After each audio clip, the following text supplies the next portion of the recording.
ओम नमः शिवाय. हर हर महादेव. श्री शिवाय नमस्तुभ्यम. नमस्कार मैत्रिणींनो. शिवलिंग म्हणजे यालाच देवादिदेव महादेवांची पिंड म्हणतात. अनेक वेळा प्रत्येक घराघरात या शिवलिंगाची देवघरामध्ये पूजा केलेली दिसून येते.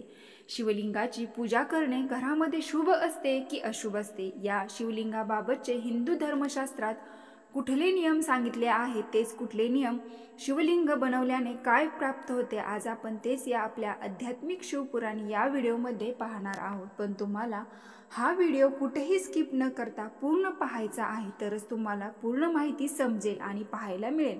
आध्यात्मिक पुराणात विशेष असे सांगितले आहे, ज्या घरामध्ये सतत वादविवाद, मोठमोठे आजार, व्यक्तींच्या आयुष्यामध्ये मोठमोठे संकटे आहेत, अशा लोकांनी शिवलिंगाची दररोज विधिवत पूजा अवश्य करावे. यामुळे घरामध्ये मोठमोठे आजार दूर होऊन घरात धन दौलत, सुख, समृद्धी, शांती प्राप्त होते, भाग्य प्रबळ बनतं. शिवलिंगाची पूजा करत असताना विशेष अशी काळजी मात्र घ्यावी लागते, अन्यथा याच्या विपरीत अत्यंत मोठे दुष्परिणाम सुद्धा आपल्याला भोगावे लागू शकतात. अर्थात शिवलिंग हे शिवाचेच एक रूप आहे. शिवपुराणात असे म्हटले आहे, शिवलिंग हे अत्यंत संवेदनशील असते, म्हणूनच याच्या थोड्याशाही पूजेने मोठी शुभ फळे प्राप्त होतात. मात्र शिवलिंग घरात ठेवताना काही गोष्टीची काळजी आपण अवश्य घ्यावी. त्याच गोष्टीकडे आज आपण लक्षपूर्वक पाहून ते शिवलिंग त्या पद्धतीने स्थापन केले तर आपल्या नक्की शिवकृपा प्राप्त होते, सुख समृद्धी आपल्या जीवनामध्ये नक्की निर्माण करतात. मैत्रिणींनो, तुम्हाला दररोज शिवलिंगाची पूजा करणे शक्य नसेल तर कमीत कमी तुम्हाला सोमवारी तरी मनोभावे अवश्य पूजा करावी. तुम्हाला शिवलिंगाची पूजा करणे शक्य नसेल तर आपल्याला देवघरामध्ये तसेच अन्यथा कुठेही शिवलिंग स्थापन करू नये, हे विशेष शिवपुराण कथेत म्हटले आहे. तुम्ही केव्हाही घरामध्ये शिवलिंग आणणार असाल तर ते शिवलिंग आणताना त्याची प्राणप्रतिष्ठा करू नये. याउलट त्याच्या केवळ शिवलिंग हे आपल्याला देवघरामध्ये स्थापित आणि आपण त्याची विधिवत पूजन मनोभावे विधी मात्र करावी. शिवलिंगाची प्राणप्रतिष्ठा केवळ मंदिरातच केली जाते. आपण घरामध्ये शिवलिंगाचा अभिषेक, पूजा विधी फक्त करू शकतो. यानेच आपल्याला शिवकृपा प्राप्त होऊन शिवाचा आशीर्वाद प्राप्त होतो. घरामध्ये शिवलिंग ठेवण्यासाठी नर्मदा नदीतून जे दगड बाहेर पडतं ते शिवलिंग आपल्या घरामध्ये ठेवले तर अतिउत्तम मानलं जातं. हे शिवलिंग अत्यंत शुभ फळ प्राप्त करणारे. घरामध्ये शिवलिंग ठेवताना कधीही अंगठ्यापेक्षा मोठे नसावे आणि अंगठ्यापेक्षा लहानही नसावे. जी मोठमोठी शिवलिंग असतात त्या शिवलिंगाचे स्थापन केले तर त्याचे खूप नियम असतात, तर त्या नियमांचे सुद्धा आपल्याला पालन करावे. त्या नियमांचे पालन करणे आपल्याला शक्य नसेल तर फक्त मंदिरात स्थापन केले जातात. त्यामुळे आपण अंगठ्यापेक्षा मोठे कधीही शिवलिंग स्थापन करू नये. आपल्याला त्या नियमांचे पालन झाले नाही तर घरामध्ये मोठमोठे संकटे येतात, अशांतता प्राप्त होते, तसेच अशुभ फळे सुद्धा मिळू लागतात. शिवपुराणानुसार दररोज शिवलिंगाची सकाळ संध्याकाळ पूजा करणे अतिउत्तम असते. शिवपुराणानुसार एकापेक्षा अनेक शिवलिंग ठेवल्यास घरामध्ये अपदा आणि संकटे निर्माण होतात. शिवलिंग हे खुल्या ठिकाणीच असावे. बंद पेटीमध्ये, बंद कपाटामध्ये शिवलिंग कधीही ठेवू नये. असे म्हटले जाते की शिवलिंगामधून सातत्याने ऊर्जेचा संचार होतो, त्यामुळे त्या शिवलिंगावर जलाधार सतत जल पडत राहिले पाहिजे, याची आपण कटाक्षाने काळजी घेतली पाहिजे. काही लोक घरामध्ये पूजा करताना शिवलिंगाला तुळशीचे पान तसेच केतकीचे फूल समर्पित करतात, तर हे भगवान शिवाला अप्रिय आहेत. भगवान शंकराला हे समर्पित केले जात नाही. या वस्तू त्यांना आवडत नाहीत. या वस्तू अर्पण केल्याने आपल्याला अशुभ फळे प्राप्त होतात. श्रावण महिन्यामध्ये वेगवेगळ्या शिवलिंग बनवून त्या शिवलिंगाचे मनोभावे पूजन केल्यास ब्रह्मांडातील भगवान भोलेनाथ शिवशंकर तुमच्या सर्व इच्छा मनोकामना पूर्ण करतात. नंबर 1. पितळेच्या शिवलिंगाची पूजा केल्यास सुख, शांती, समाधान मिळते. मैत्रिणींनो, तुमच्या घरात पितळी शिवलिंग असेल तर हे शिवलिंग बदलण्याचे प्रयत्न करू नका, कारण पितळी शिवलिंगात महादेवाबरोबर नवग्रहांचा वास असतो. त्यांच्या अर्धांगिनी निवास करतात, सोबत आपली कुलदेवता सुद्धा असते. म्हणून पितळी शिवलिंग हे आपल्या घरामध्ये सुख, समाधान, शांती प्रदान करण्याची मोठी भूमिका पार पाडत असते. नंबर 2. काळ्या पाषाणाचे शिवलिंग असतं तर त्या शिवलिंगामध्ये ब्रह्मा, विष्णू, महेश हे त्रिदेवता वास करत असतात। या शिवलिंगाची ही मनोभावे पूजा करावी।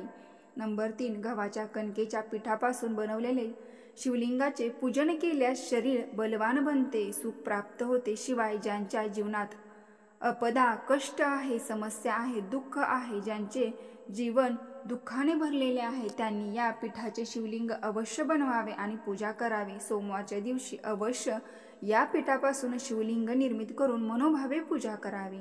नंबर 4, गूळ आणि तूप यापासून तयार केलेल्या भगवान शिवाच्या शिवलिंगाची पूजा केल्यास घरात धनधान्याची कमतरता कधीही भासत नाही, अन्नाचा पुरवठा कमी कधीही पडत नाही। नंबर 5, उडीद डाळीच्या पिठापासून भगवान शिवाचे शिवलिंग बनवून त्याची पूजा केल्यास सुशील पत्नी प्राप्त होते, चारित्र्यवान पत्नी प्राप्त होते। नंबर 6, शुद्ध गाईच्या लोण्याची भगवान शिवाचे शिवलिंग बनवून मनोभावे पूजा केल्यास सर्व प्रकारची सुख समृद्धी प्राप्त होते। शुद्ध गाईच्या लोण्याचे शिवलिंग बनवताना फ्रीजरमध्ये ठेवून घट्ट बनवून त्याचे नंतर ते शिवलिंग बनवावे, त्यामुळे ते वितळणार नाही। नंबर 7, भगवान शिवाचे शिवलिंग हे स्फटिकाचे असते, त्यामध्ये चंद्र आणि सूर्य देवांचा वास करत असतात आणि त्या स्फटिकाच्या शिवलिंगाचे मनोभावे पूजन केल्यास मनातील इच्छा पूर्ण होतात।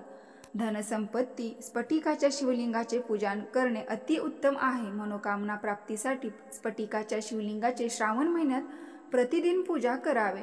नंबर 8, चांदी चंद्राला ग्राह्य धरणारी धातू असून चांदीपासून बनवलेले शिवलिंग असे त्या शिवलिंगाचे मनोभावे पूजन केल्यास वैभव, ऐश्वर्य प्राप्त होते। तसंच राज्यप्राप्ती म्हणजेच राजकारणात यश मिळते आणि पितरांचा उद्धार होऊन त्यांचा आशीर्वाद प्राप्त होतो। नंबर 9, सोन्याची शिवलिंगाची पूजा केल्यास सत्यलोक व लक्ष्मी प्राप्त होते, तसेच सर्व लोकांची प्राप्ती होते, म्हणजे स्वर्ग लोकांची प्राप्ती होते। धन, ऐश्वर्य, संपत्ती, प्रगती, सुख, समाधान यासाठी सोन्याच्या शिवलिंगाचे मनोभावे पूजन केल्यास माता लक्ष्मीचा वास सदैव प्राप्त होतो। नंबर 10, हस्तदंत म्हणजे जो हत्तीचा दात असतो त्या दातापासून जे शिवलिंग बनवलेले असते। हस्तदंताच्या शिवलिंगाची पूजा केल्यास सेनापतित्व प्राप्त होते, म्हणजेच राजकारणात अतिमहत्वाचे पद प्राप्त होते, पद मिळते। 11, तांब्याच्या शिवलिंगाचे पूजन केल्यास शरीर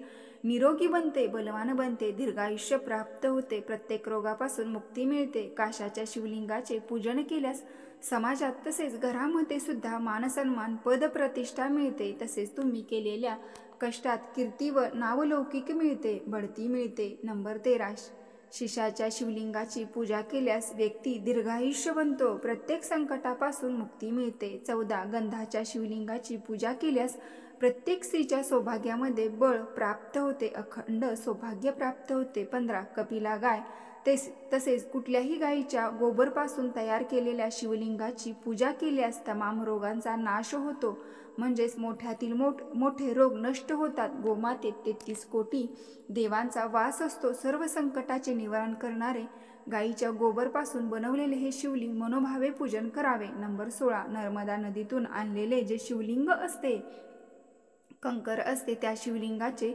पूजन केल्यास घरातील ताणतणाव पूर्ण नष्ट होतो। नर्मदेश्वर शिवलिंगमध्ये भगवान शिवाचा संपूर्ण कुटुंबाचा वास असतो, संपूर्ण कुटुंबाचा आशीर्वाद प्राप्त होतो।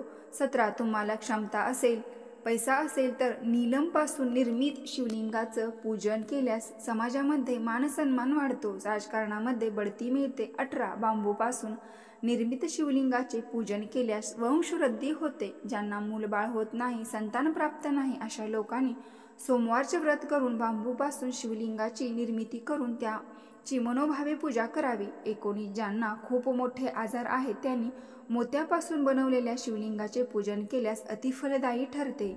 20, जे पारद शिवलिंग म्हणजेच पाऱ्यापासून निर्मित शिवलिंग, या पारद शिवलिंगामध्ये माता आदिशक्ती, सतयोगिनी, कुबेर आणि भगवान शिवशंभूचा वास करत असतात। मात्र या पारद शिवलिंगाचे अत्यंत शास्त्रशुद्ध पद्धतीने पूजन करावे लागते, त्याची प्राणप्रतिष्ठा सुद्धा करावी लागते। या शिवलिंगाची स्थापना जर घरामध्ये करायची असेल तर ब्रह्मचार्याच्या पालनासोबतच अजूनही अनेक नियमांचं पालन तुम्हाला करावे लागतं। एक गोष्ट मात्र निश्चित आहे, काल मृत्यूपासून बचाव होण्यासाठी, दुर्घटनेपासून वाचण्यासाठी आपण या पारद शिवलिंगाचे पूजन करू शकता। मंदिरामध्ये जाऊन केले तर अतिउत्तम, शक्यतो घरामध्ये याचे स्थापन करू नये।